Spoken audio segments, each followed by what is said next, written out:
I have searched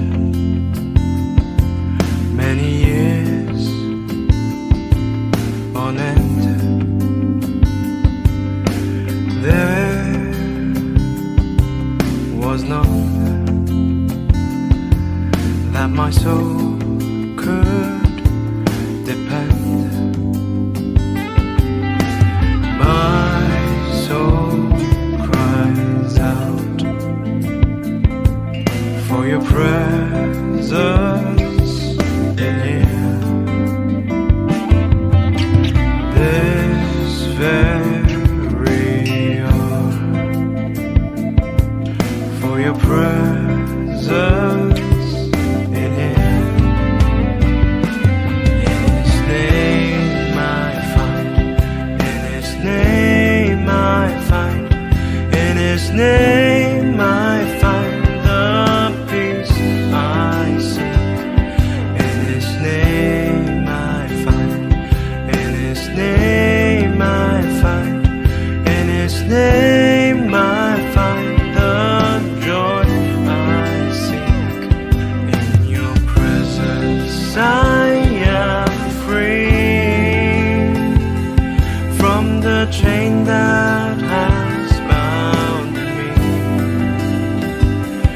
In your presence I am calm, waiting for the kingdom come.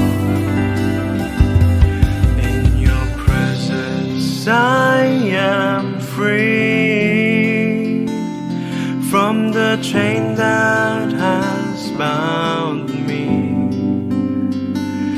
In your presence I am calm, waiting for the kingdom come.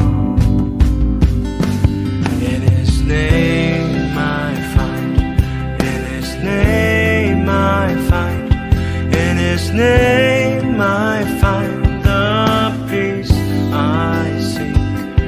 In His name I find, in His name I find, in His name I find the joy I seek.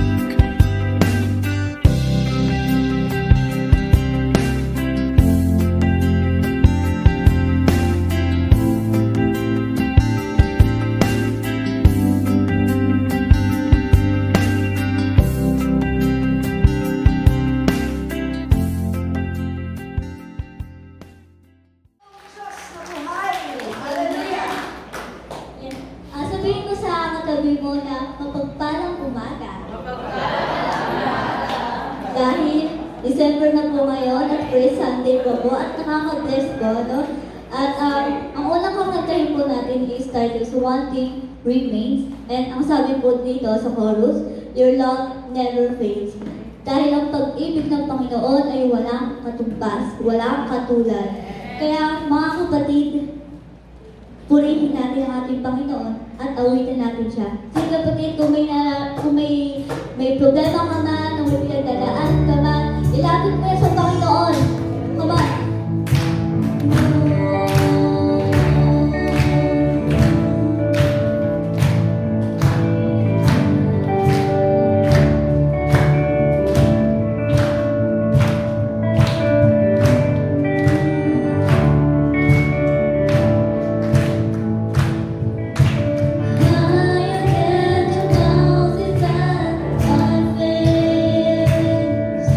Stronger than the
Panginoon?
Yes, Lord, we worship you.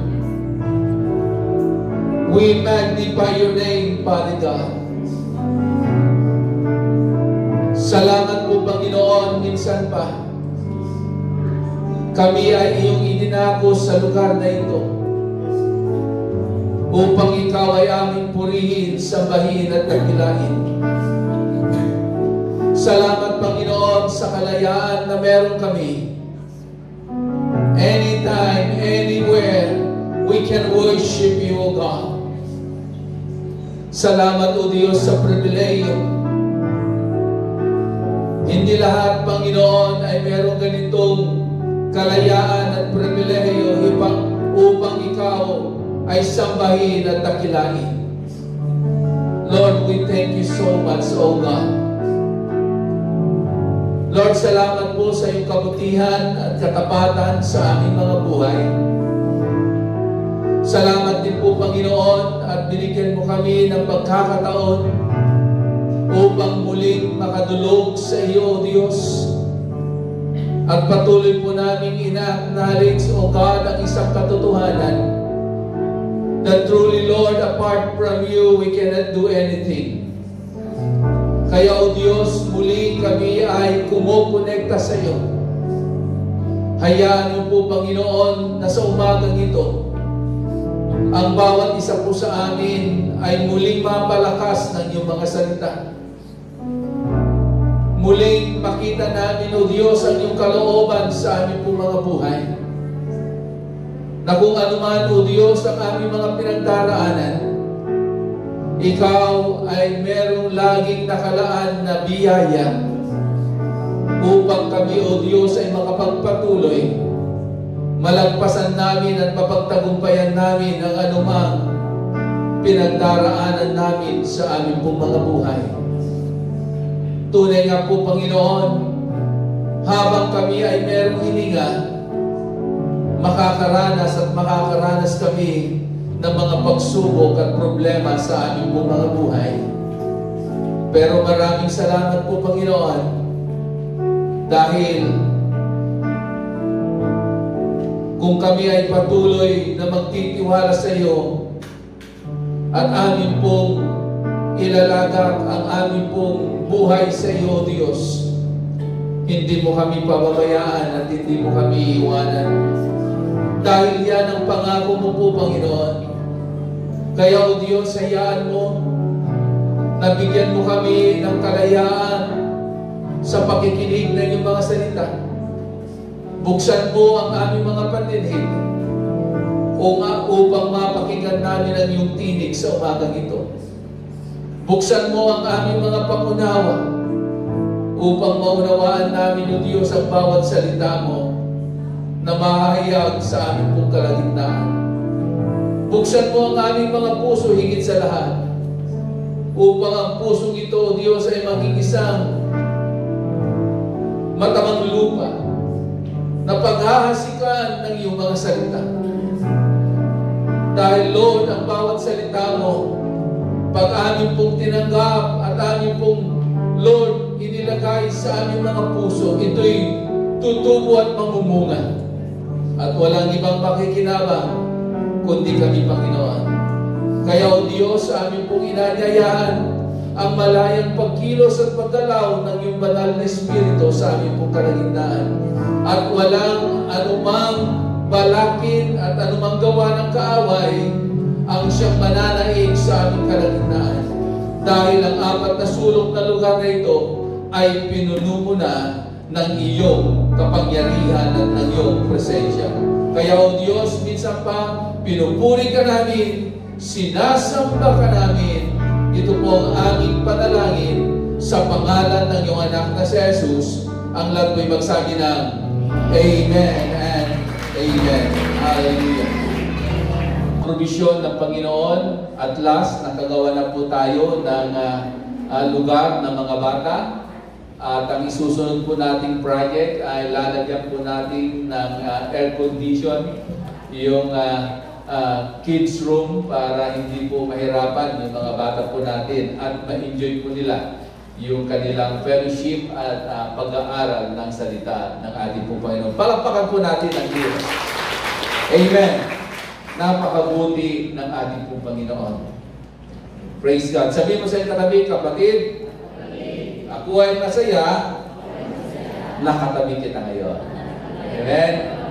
Na hindi hadlang ang anumang pinagdaraanan natin, hindi hadlang ang anumang mga pagsubok na meron po tayo para hindi po tayo dumako sa bahay panambahan ng ating Panginoon upang patuloy na pagsaluhan ang kanyang mga buhay at makapangyarihang salita. Praise God! Ihanda po natin yung ating pong mga sarili sa umagang ito at tayo po ay dumako na pagsaluhan ang salita ng ating pong Panginoon.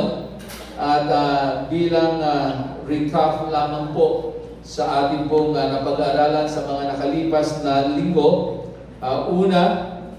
for the month of November ay una po nating pinag-aralan yung from the valley to victory. Ano? Kung bakit may mga panahon sa ating pong mga buhay na kailangan po natin dumaan sa ganitong lugar ng ating pong mga buhay para patuloy po nating maranasan ang kabutihan at katapatan ng ating pong Panginoon.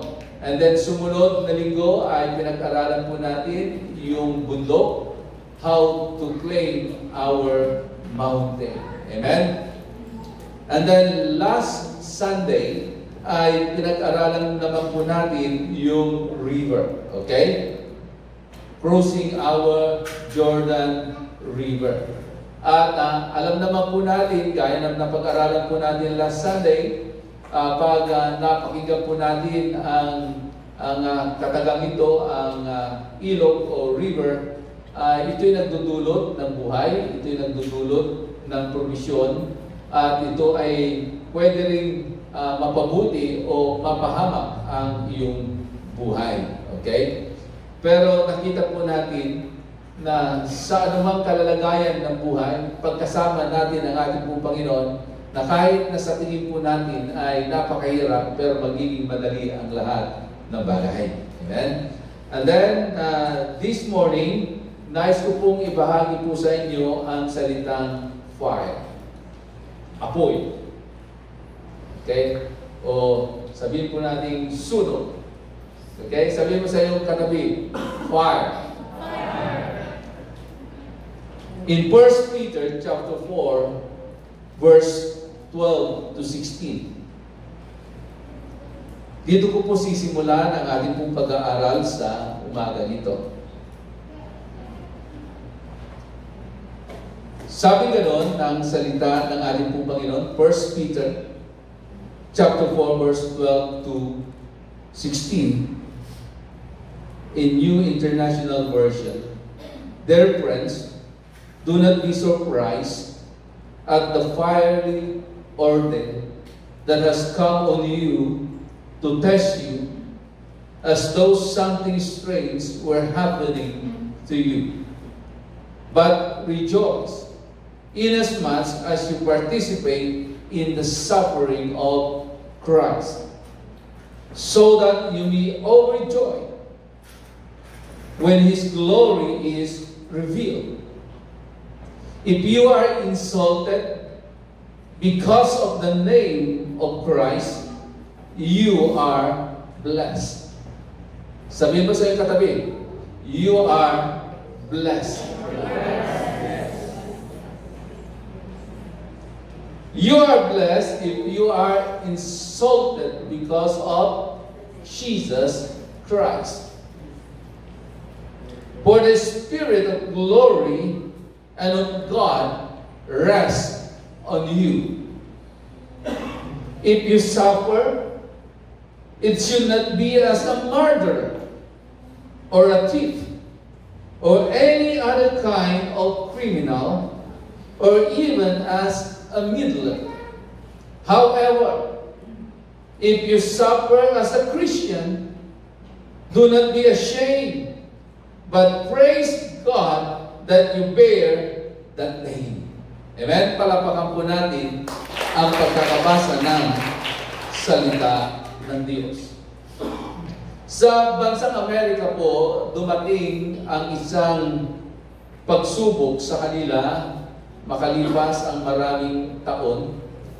At meron pong taon na dumaan sa mga Amerikano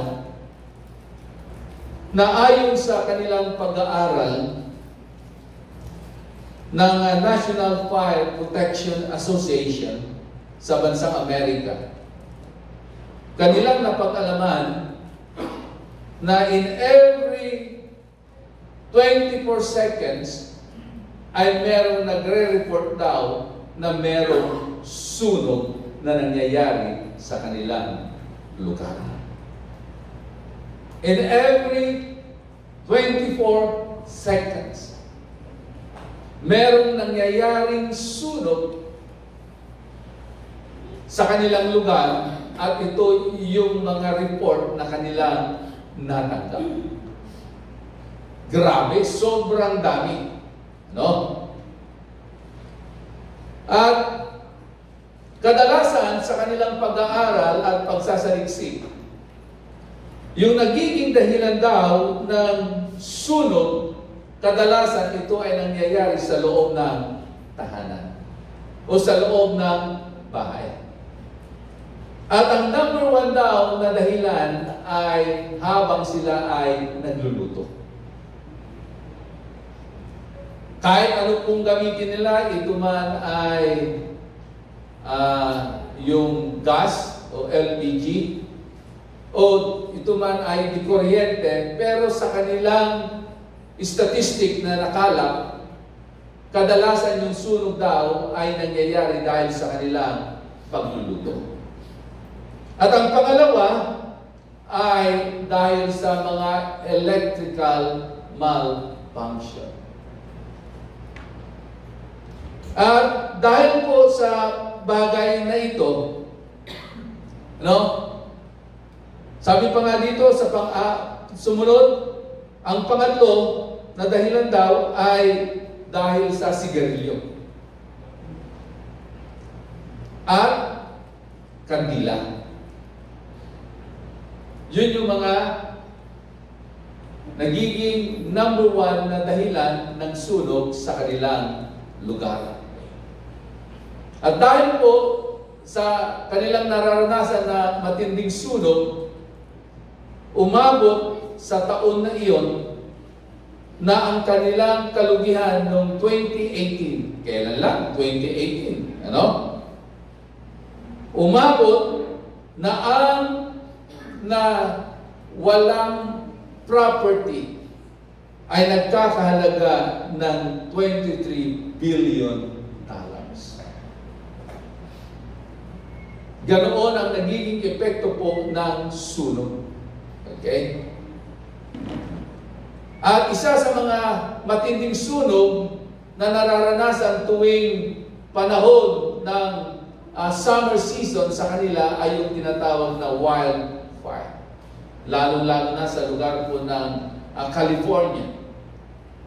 Kaya nga hanggat maaari ay maigi po nilang binabantayan ang kanilang mga kagubatan tuwing panahon po ng summer season kasi hindi maiwasan na may mga hayop na nakatira doon na dumudumi at yung mga dumi nila ay yun ang nagiging dahilan para magkaroon po ng sunog o wildfire. Ano? Yung may tapon lang yung ginamit na sigarilyo ay nagiging dahilan na ng sunog. So, ganoon katindi yung wildfire na nararanasan po sa bansang Amerika. Ito po ay hindi haka-haka. Taon-taon nangyayari po ito. Kahit nga po sa bansang Indonesia, taon-taon nangyayari po itong bagay na ito. Kaya nga, may mga panahon na pag nagkaroon na po ng wildfire sa Indonesia, yung bansang Singapore, Malaysia at Thailand ay naapektuhan po ng matinding usok na nagmumula doon po sa mga kagubatan na nasusunod sa bansang Indonesia. Sa ating pong bansa, tuwing dumarating po ang buwan ng Marso, ang Department of Fire ay ano pong ginagawa po nila? Nagkakaroon po sila ng tinatawag na Fire Prevention Month. Okay? At itong Fire Prevention Month ay talagang napaka-active po nila na talagang sinasabihan, nagkakandak ng seminar, ang mga tao, binibigyan ng babala ang mga tao na maging maingat. Dahil kadalasan sa ating pong bansa, pag tungtong ng buwan ng Marso hanggang Abril, ay maraming sunog na nangyayari. Pero, kung ang sa natural ay meron pong tinatawag na fire prevention. Sa atin naman pong mga mananampalataya, wala man tayong fire prevention, pero meron po tayong tinatawag na 24/7 fire protection. Bakit?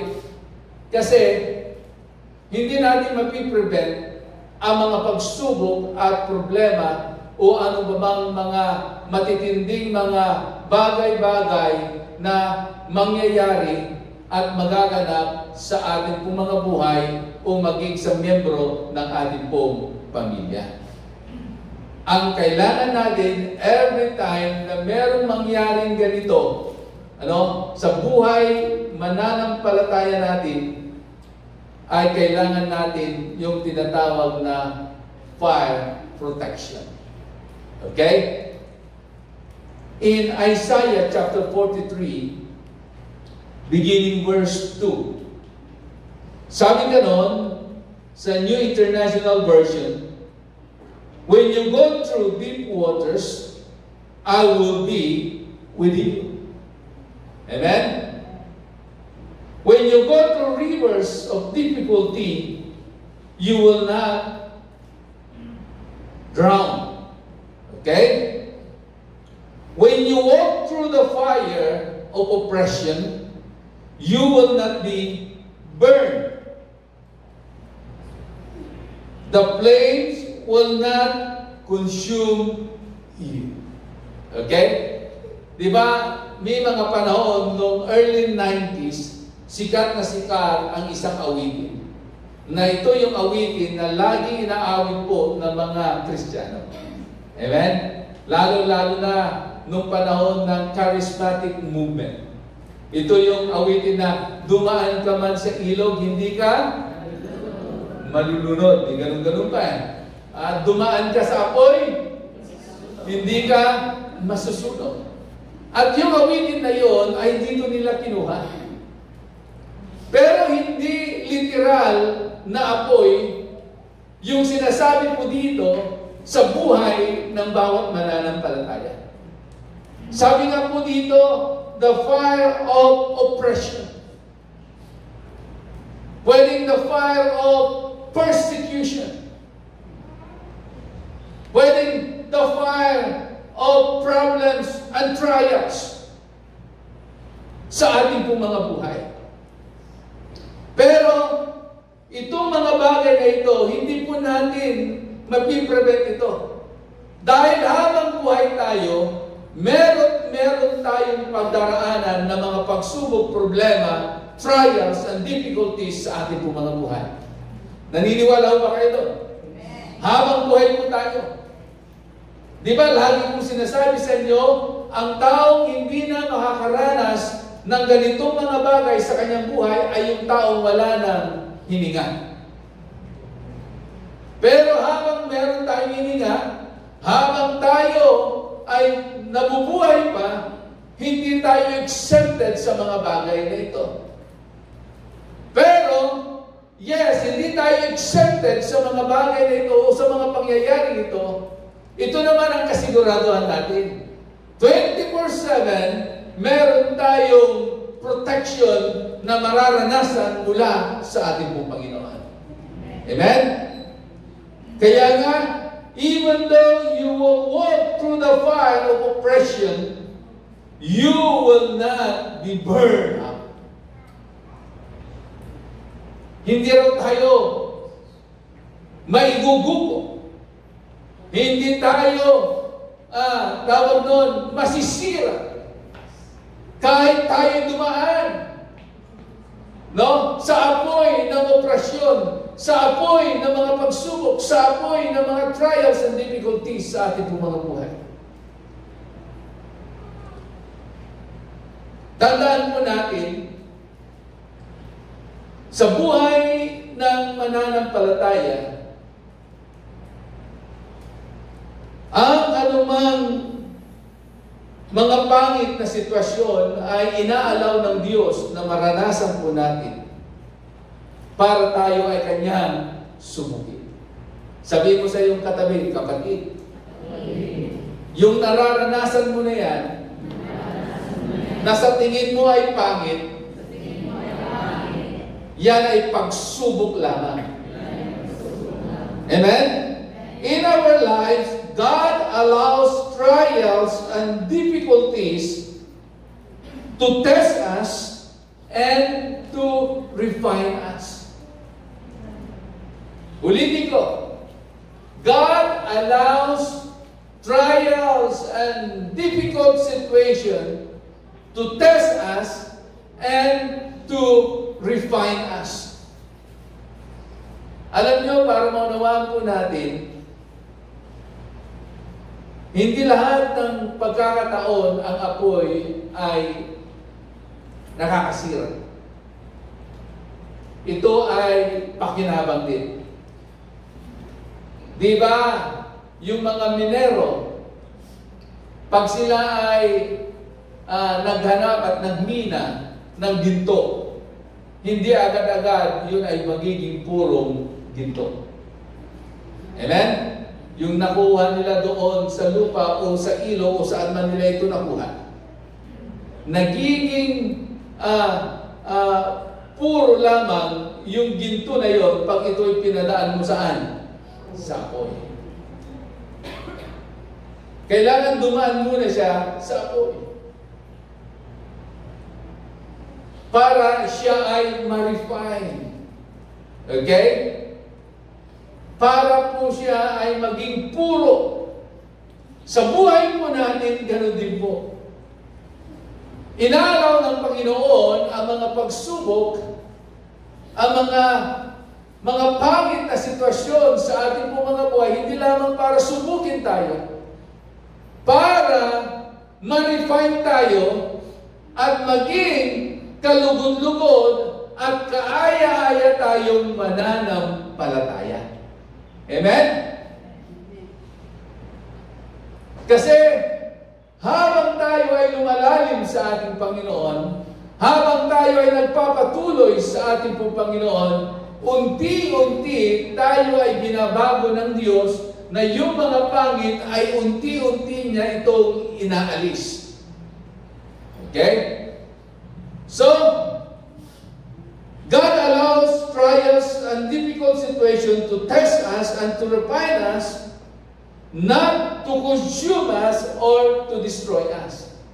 Kasi minsan, mali yung ating pong pangunawa na tuwing tayo po ay dumaranas ng mga trials and difficulties sa buhay po natin, lagi natin sinasabi, ay pinaparusahan ako ng Diyos. Ay pinapahirapan ako ng Diyos. As a believer, iba na yung pananaw po natin. Na ito mga pinagdaraanan natin na ito ay para hindi lamang tayo subukin, para tayo po ay i-refine, hindi para ikaw ay sirain,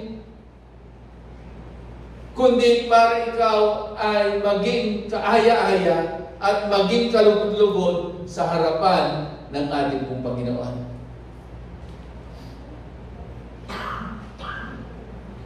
Sa umagang ito, meron pong ilang mga bagay na dapat po nating maunawaan para yung pananampalataya po natin ay lalong tumatag at tumibay habang tayo ay dumaraan sa matinding apoy ng pagsubok at problema sa ating pong mga buhay. Number 1, as we go through the fire, meron po tayong mararanasan na tinatawag na pressure is in the fire. Naniniwala ba kayo na yung apoy ay nagkikreate ng matinding pressure? Okay? Kahapon po, habang naglilinis po yung ibang mga worship team natin at mga youth po natin dito, wala pa akong ginawa, kundi lahat ng mga nalikom nilang mga basura ay dinala ko po doon sa likod, sa bukid, at sinulog ko. Noong lumalaki na po yung apoy ng mga basura, kahit malayo ako, nararamdaman ko yung pressure ng apoy. At pag lumapit ako, halos hindi ko na kaya yung tindi ng init ng apoy. Okay?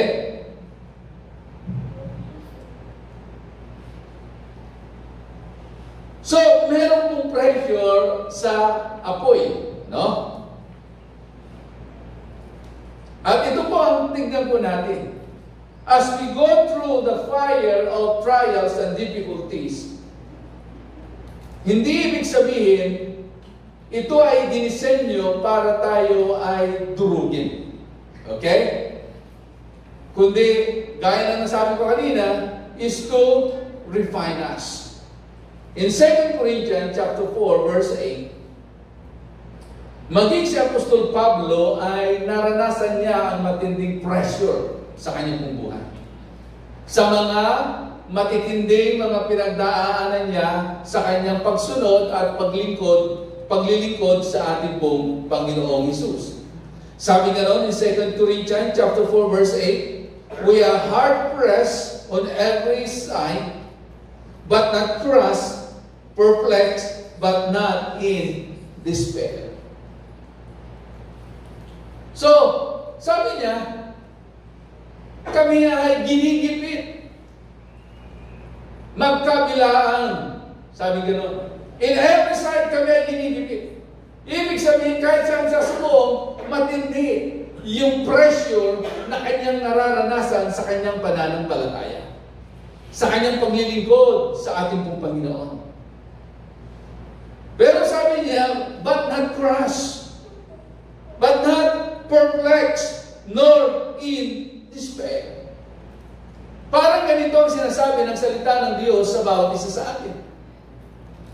Dahil sa mga pinagdaraanan natin sa buhay, akala natin kahit saan ka pumunta, kahit sino kausap mo, parang ginigipit ka. Parang imbis na makahanap ka ng comfort, ng kakampi, lalo ka pang ginigipit at lalo ko pang idinadown. So lalo kang naihirapan. Pero, tingnan mo, dahil sa biyaya ng ating pong Panginoon, dahil sa kanyang grasya, at ikaw ay laging nagtitiwala sa Kanya, na kahit anong pagdaanan mo, nagpapatuloy ka, itinutuon mo ang iyong paningin sa Kanya, anong nangyari?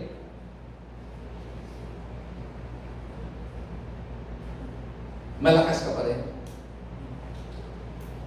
Nakakangiti ka pa rin. Nakakadalo ka pa rin ng gawain. At naitataas mo pa rin ang iyong kamay at ikaw ay nagpupuri at sumasamba sa ating pong Panginoon. Amen?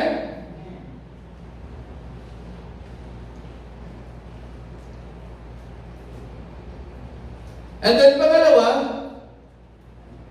pressure increases your supernatural strength. In Psalms 118, beginning verse 10 to 13, maging si Aring David ay kanyang idiniklara itong mga salitang ito. All the nations surrounded me, but in the name of the Lord, I cut them down. They surrounded me in every side, but in the name of the Lord, I cut them down. They swarmed around me like a beast, but they were consumed as quickly as burning thorns. In the name of the Lord, I cut them down. Amen?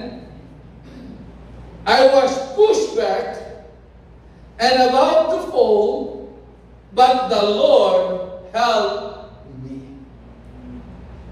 Narinig niyo po yun? Sabi nga ni Hari David, many nations surrounded me, but in the name of the Lord, I cut them down. Kahit na sa tingin mo, wala ka ng kakampi. Dahil lahat ay laban na sa iyo. Pero isang bagay ang meron tayong kasiguraduhan. Na dahil sa pangalan ng ating Panginoon na ating kakampi, na ni minsan hindi tayo kanyang iniwanan at pinabayaan, lahat ng mga umaaway sa atin ay magagapi at matatalo. Amen? Not because you are wise, not because you are strong, but because in the name of the Lord our God.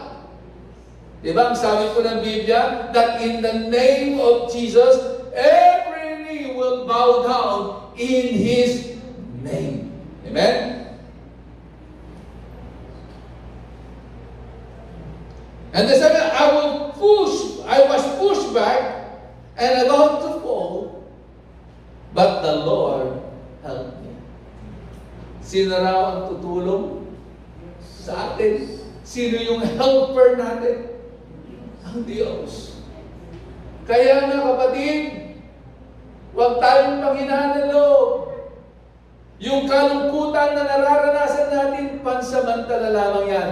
Dahil even in the midst of our sorrows, ang Diyos ang kasama po natin. Sabi nga ng banal na kasulatan, He will turn our mourning into dancing, our sorrows into joy. Amen! Palakpakan natin ang ating Panginoon.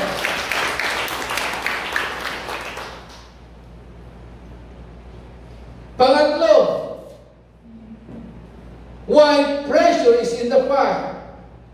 Pressure produces patience and perseverance. In James chapter 1, verse 2 to 4, James chapter 1, verse 2 to 4, sabi nga ron, consider it for pure joy, my brothers and sisters, whenever you face trials of all kinds. Ano bang kinakaharap mong pagsubok? What kind of trials are you facing now? At ano raw ang magiging reaction natin every time we face trials in our lives? Sabi nga rin ng Apostol Pablo, ni James, consider it pure joy. Amen? Yung joy po, kahit hindi ka ngumingiti, pero grabing kagalakan ang nararamdaman mo sa iyong puso. Hindi ka natitina. Hindi ka natatakot. Yes! Dahil natural na pag ikaw ay merong pinagdaraanan na hindi maganda sa iyong buhay, posible na nagiging seryoso ka, pero sa kaibuturan na yung puso, punong-puno ng kagalakan. At yung kagalakan na yon, yun ang magtutulak sa iyo upang ikaw ay magpatuloy at laging magtiwala sa Diyos. Amen? Yes, consider it pure joy. My brothers and sisters, kanino niya sinasabi yun? Sa atin, sa mga Babae man o lalaki. Bakit daw? Why consider pure joy? When we encounter or we face different kinds of trials and difficulties. Ano sabi niyan? Because you know. Ulitin ko. Because you know. Alam ba natin? O hindi natin alam? Because you know that the testing of your faith produces perseverance. And then let perseverance finish its work so that you may be mature and complete, not lacking anything. Yung pala nagpapatatag sa atin. Yung pala humuhubog sa atin. Hindi yung laging bed of roses na buhay. Kundi ang nagpapatatag sa atin at umuhubog sa atin ay ang mga pagsubok, problema, trials, and difficulties sa ating pong mga buhay. Amen?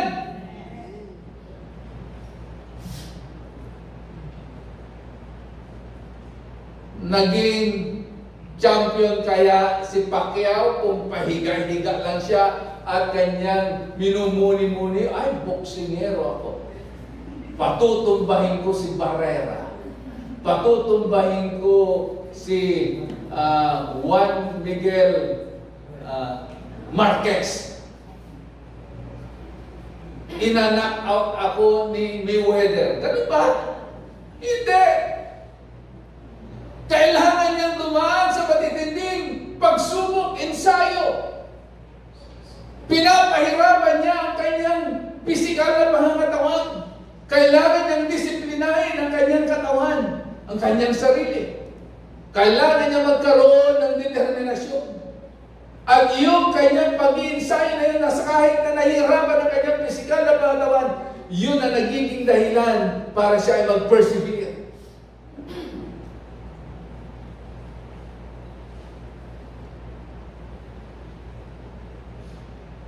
Pangalawa,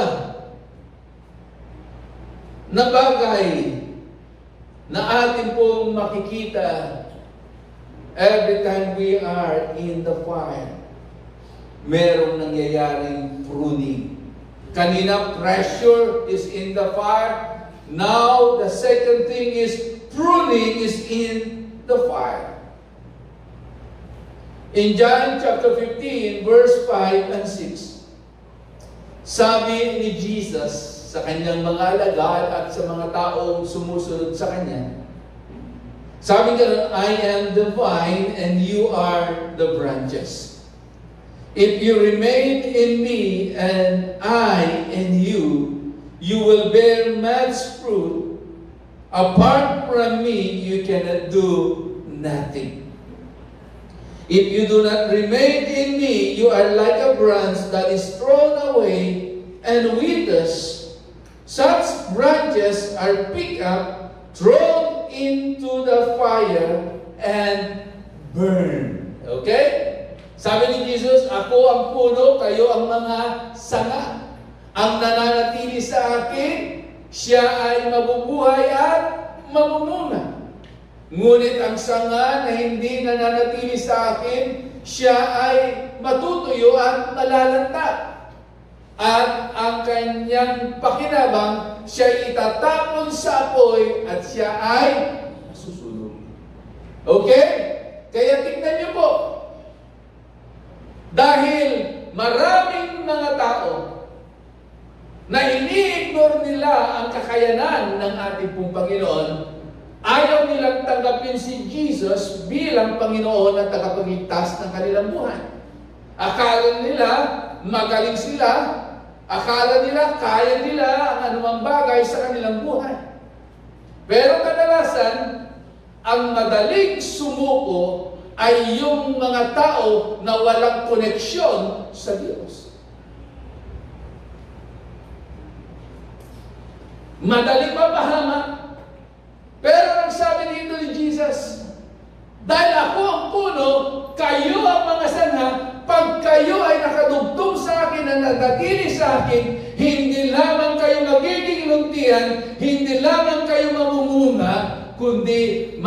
magkakaroon kayo ng buhay. Ibig sabihin, hindi kayo mapapahamak. Dahil yung Diyos na pinagdugtungan natin ng ating pong mga buhay, siya ang Diyos na mag-iingat sa atin.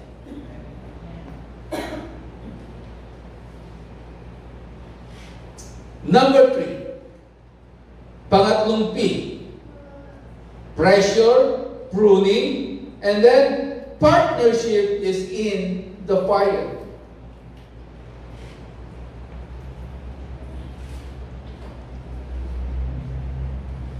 We experience God's Shekinah glory and presence. Alam niyo po, nung unang panahon sa Lumang Tipan, ang apoy na kanilang nakikita ay it represents the Shekinah glory of God. At meron pong mga biblical verses na magpapatunay na yung apoy na yon ay represents the presence of God. In Exodus chapter 3, verse 2, sabi nga lang there, the angel of the Lord appeared to him in flames of fire from within a bush.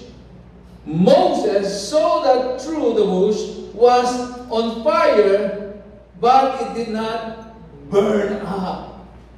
Ito yung panahon na itong si Moses ay nandun sa ilan.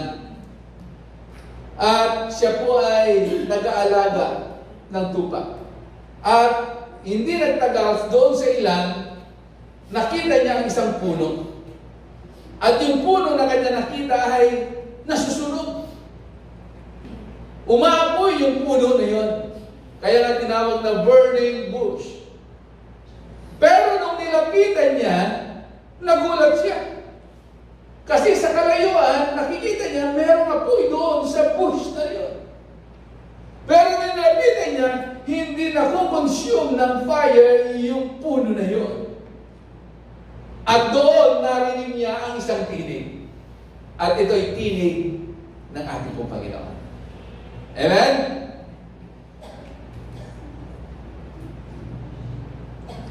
At dahil sa kalalagayan na iyon, when he saw the fire, he heard the voice of God, and the voice of God saying a command to him.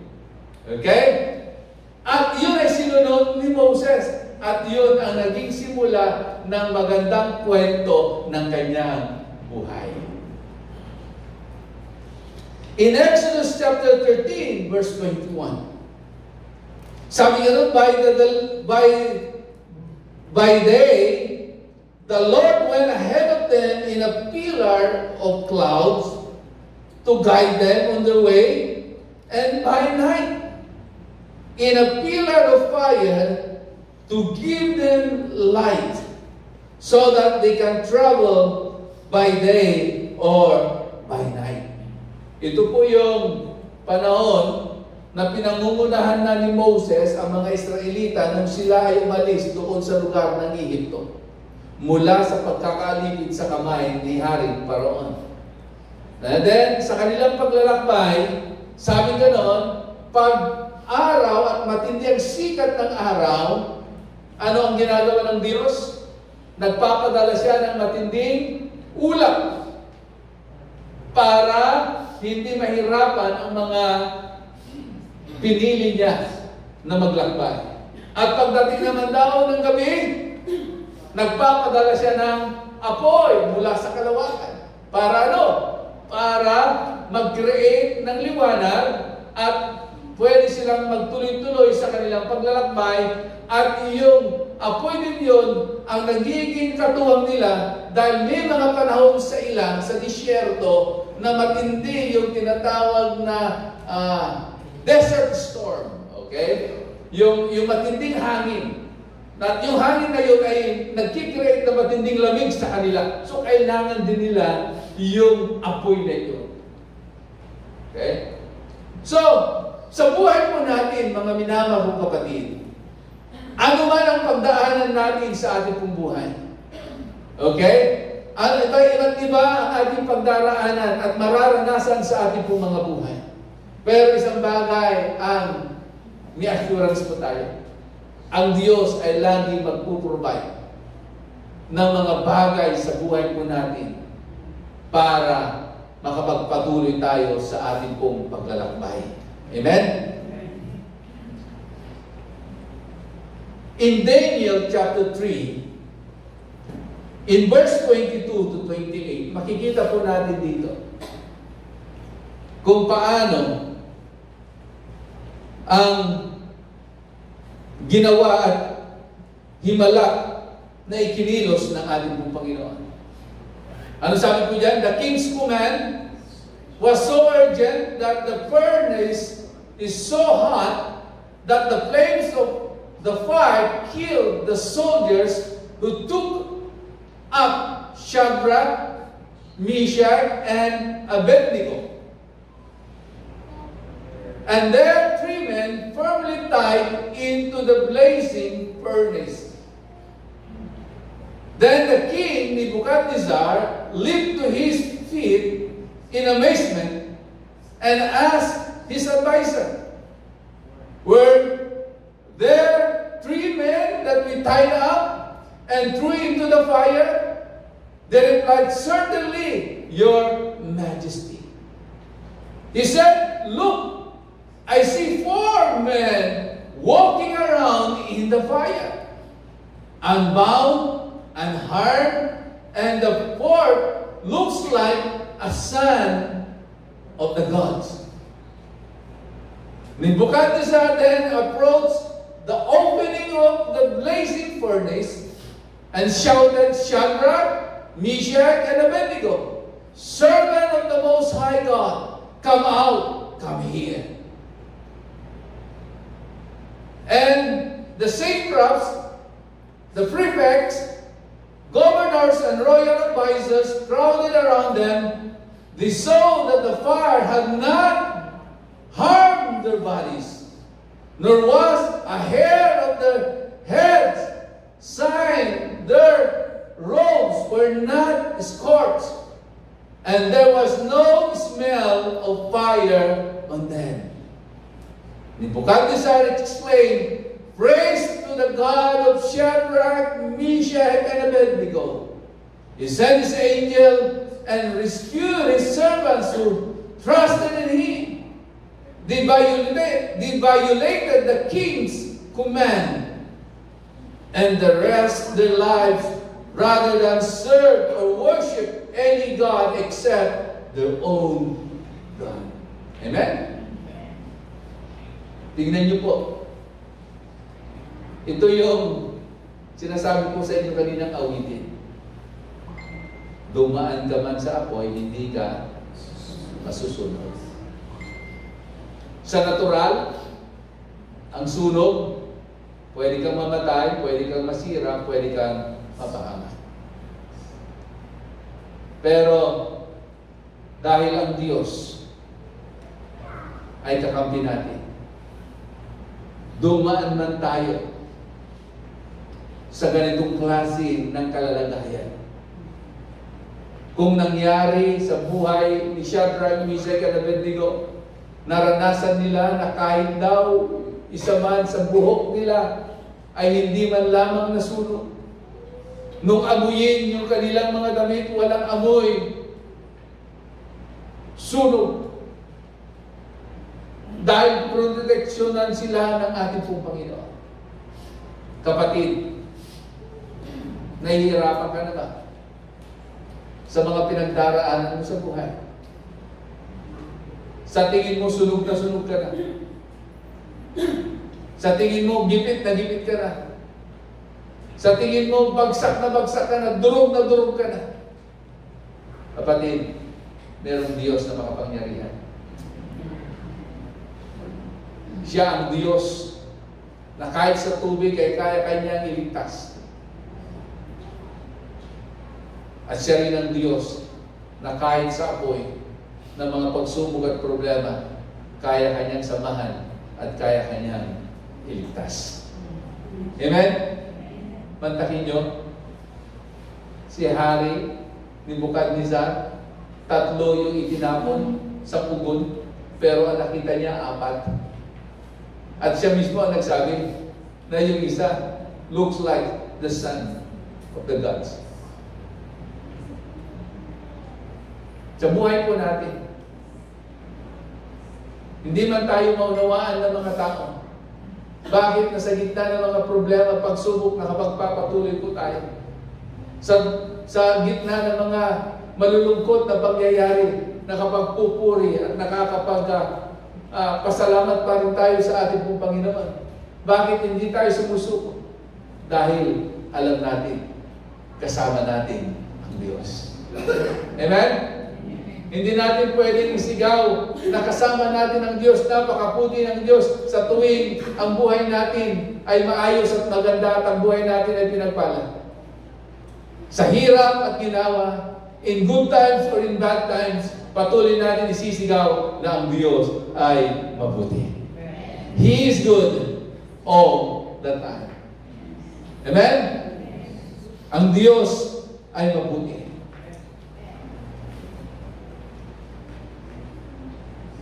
Pang-apat at panghuli na P. There is power in the fire. There is power in the fire. Kanina, pressure is in the fire. Pruning is in the fire. And then pangatlo, partnership is in the fire because of the presence of God. And then lastly, power is in the fire. In Acts chapter 2, in verse 3 and 4, meron pong nangyari sa mga alagad na sinabihan ni Jesus, ako ay paparoon na sa Ama, iiwanan ko kayo, pero hintayin niyo ang pagbaba ng banal na Espiritu Santo. At sila ay tumalima, tumugon sa sinabi ni Jesus, habang inihintay nila yung pangako ni Jesus na siya'y magpapadala ng kanilang makakasama, the Holy Spirit. Araw-araw sila'y nagkakatipon-tipon doon sa upper room. They are singing, worshiping God, praising God, praying together with one heart.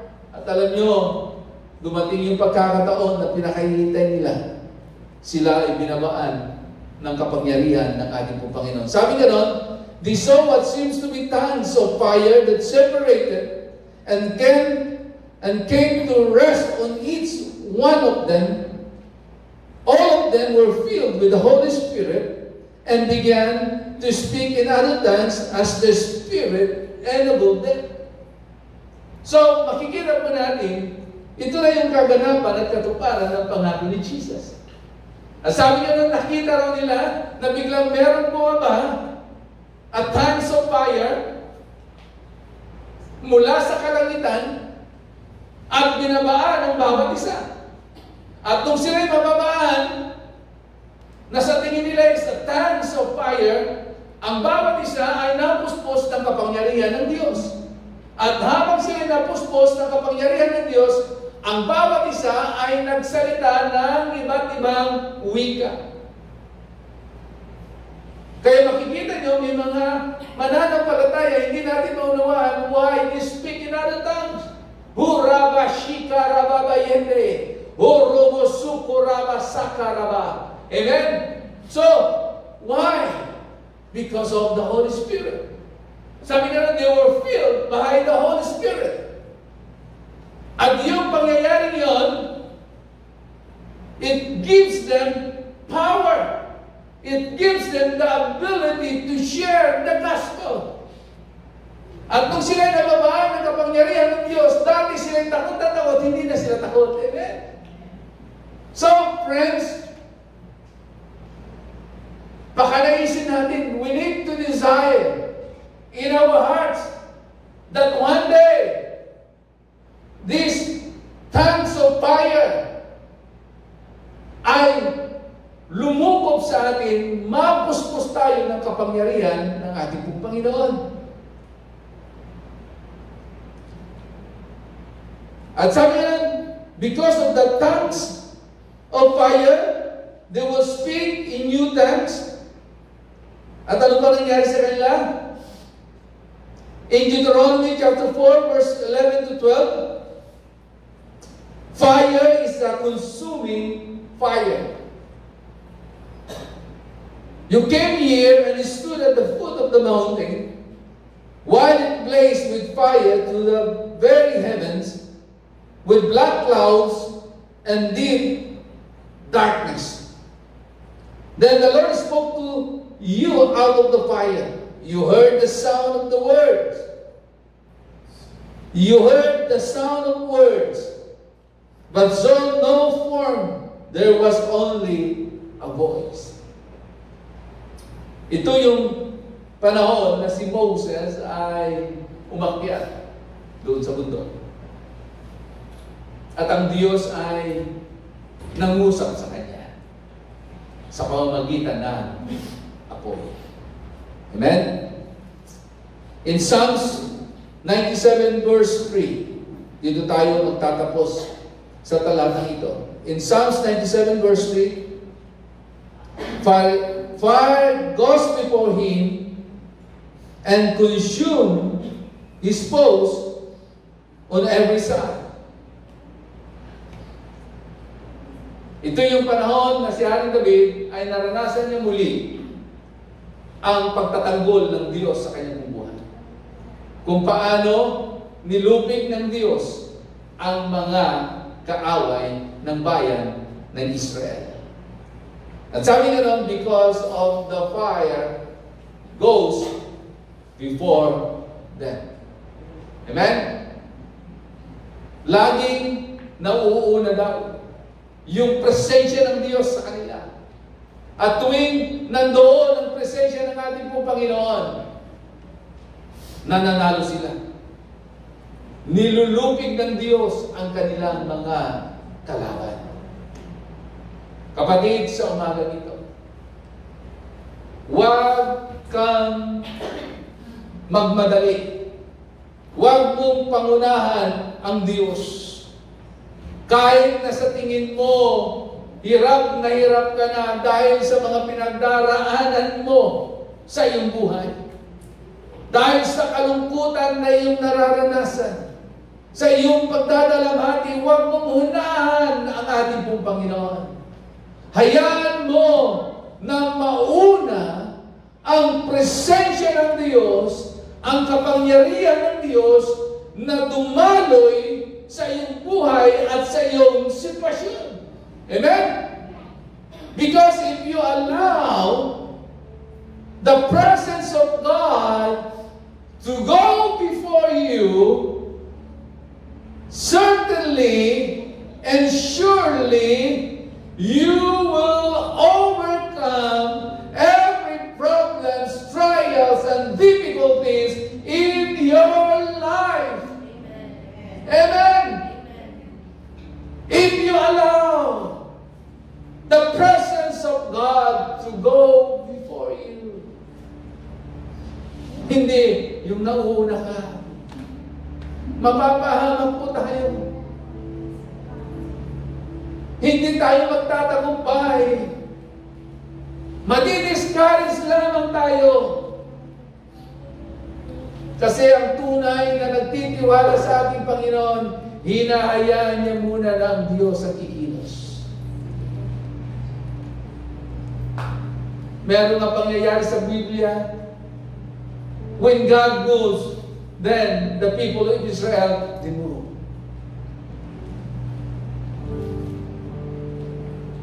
Hindi sila kikilos hanggat hindi nila nakikita ang pagkilos ng ating pong Panginoon.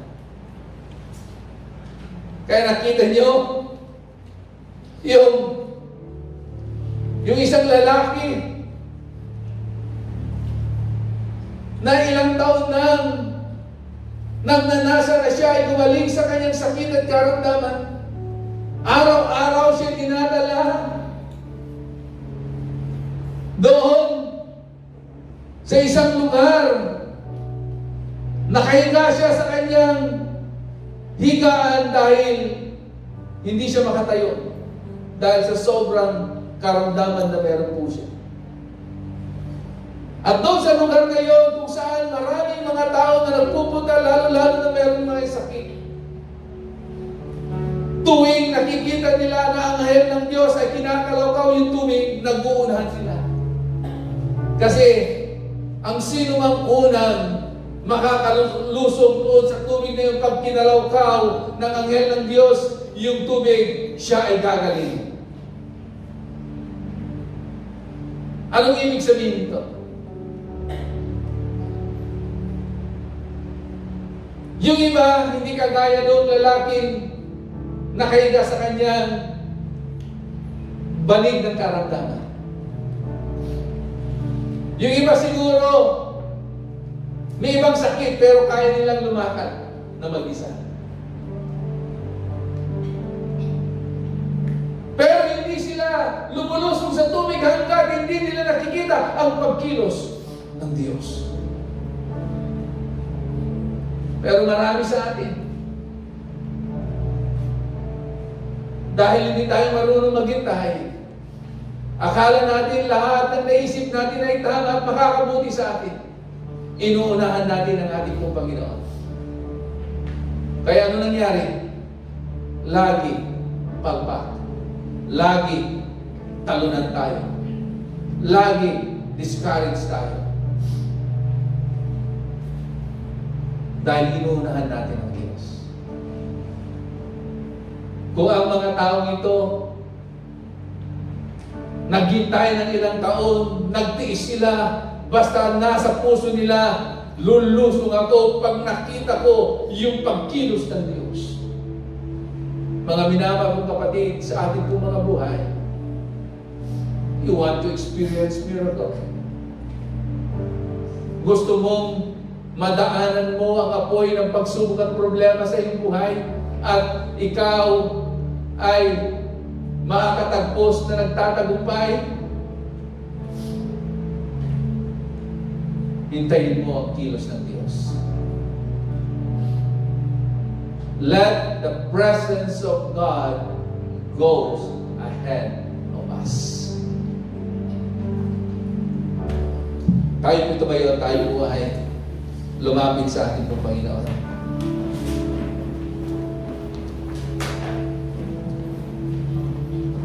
Hallelujah. Sige po, tayo po ay lumapit sa Diyos sa oras na ito.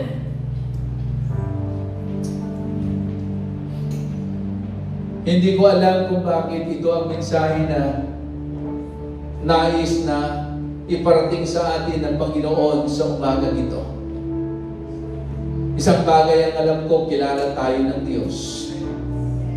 At alam niya ang bawat kalalagayan natin, bawat sitwasyon na meron po tayo. Yes, in natural fire, ang apoy, ay pwede kang mapahamak, pwede kang mamatay. Pero ang apoy na nagmumula sa ating pong Panginoon ay nagdudulot ng pag-asa, ng lakas, ng empowerment, nagdudulot ng katatagan at ng katagumpayan. Panginoon, sa oras na ito, muli kami ay lumalapit sa iyo. Alam mo, O Diyos, maging ang pinakamaliit na sitwasyon na meron po kami, hindi ito may tatago sa iyo po, Panginoon. At alam mo rin, Father God, kung kami, O Diyos, ay kagaya ng maraming mga tao, inuunahan ka namin. Dahil sa tingin namin, kaya namin, mapagtatagumpayan namin ang mga bagay nito. Dahil matalino kami, marami kaming koneksyon, malakas kami, marami kaming resources, pero nagkamali kami, O Diyos. Kaya sa oras na ito, Father God, kung paano mo ipinakita kay Haring David na tuwing ikaw ang namumuna sa kanila, nararanasan nila ang katagumpayan. nalulupig ang kaaway. Ama, sa oras na ito, sa mga pinagdaraanan namin sa aming mga buhay sa oras na ito, hindi man namin ito isa-isahin, pero alam mo kung ano, Diyos, ang aming mga pinagdaraanan. Ano yung mga nagpapabigat sa amin, Panginoon, at nagpapahirap sa amin. Kaya sa oras na ito po, Panginoon, Lord, hayaan mo na Ikaw ang siyang kumilos, manguna sa aming pong mga kalalagayan, at ang gagawin na lamang namin ng Diyos, kami ay susunod, aming pong babantayan, at aming titignan ng Diyos ang ginagawa mong pagkilos sa aming pong mga kalalagayan. Salamat po, Ama. Sa oras na ito, Diyos, hayaan mo na sa aming mga pinagdaraanan, maunawaan namin, Panginoon, nangyayari ang mga bagay na ito dahil niloob mo, Panginoon. Hindi para kami ay pahirapan at sirain, ngunit para kami, O Diyos, ay patatagin.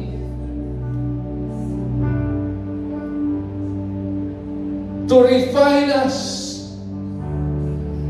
upang kami ay maging kalugod-lugod sa iyong harapan. Salamat, Panginoon, na kahit anuman yung mga bagay na aming pong pagdaanan, meron kaming assurance. Ikaw ay aming kasama. You are the Emmanuel, O God, in our lives. You are the Emmanuel in every situation that we have. Ikaw ang lagi namin kasama. Kung nagawa mo, Panginoon, na sinamahan mo si Shadrach, Meshach, and Abednego, sasamahan mo rin kami, O Diyos. Kami lamang ay magtiwala. Huwag matakot. Huwag mangamba. Salamat po. Panginoon, palakasin mo ang bawat isa. Sa mga nangihina, palakasin mo, Panginoon. Sa nawawalan ng pag-asa, iparanas mo at ipakita mo na ikaw ang kanilang pag-asa. Lord, sa mga may sakit at karamdaman, sa amang parte ng kanilang katawan, aming Diyos na makapangyarihan sa lahat, iunat mo ang iyong mapaghimalang na kamay at idapo mo sa parte ng kanilang katawan na mayroong problema at mayroong sakit, at ipadali mo, Panginoon, ang iyong kapangyarihan at maranasan nila ang kagalingan at himala sa kanilang sakit at karamdaman. In the name of Jesus, I release the healing power of God. I release miracle upon miracle, O God, upon their sickness and diseases. In Jesus' name, I declare Jesus is our Jehovah Rapha, our healer. At sa oras din ito po, Panginoon, sa mga may problema sa finances, Lord, mga anak mo ito, ayaw mo na sila'y nahihirapan. Kaya sa oras na ito, Lord, I declare open heaven upon their lives.